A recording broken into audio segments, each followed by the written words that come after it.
Before Daniel moved into Emery, he didn't have any friends. He didn't have anybody whose parents called and said, hey, can Daniel come over and play? He didn't share any kind of communal activity other than going to school with any peers. And he didn't seem to have much of a future in that regard. When Ali lived with me, he doesn't have any friends. He was sick all the time. Wasn't easy. But when he moved here, he got a brothers and sister. This house is really unique in the fact that everyone that lives here all moved in when they were young teenagers, and so they've grown up together as siblings and just created their own unique bonds with one another.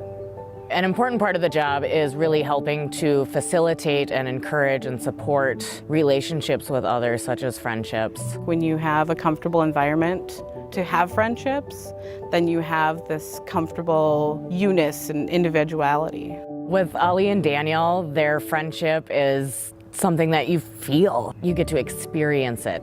It's not just something that you see or hear. That hug shared, or that someone to sit next to you while you're eating, they find happiness in that. They don't necessarily need to talk. They can just sit next to one another. They can listen to music together, which is one of Daniel's biggest things. And they can just enjoy the beat, appreciate the sounds. They're definitely kind of like brothers. They choose to be by each other. Sometimes they just stop and they make eye contact and they smile. The staff have been able to observe that. They know, well, this one gets very active when they're near this person or when this activity is going on. And so then they do their best to pair those kids. They look happy. Maybe they know how to whisper each other. I don't know. It's all on a very nonverbal level. It's not as obvious to other people. That doesn't mean it's any less valued.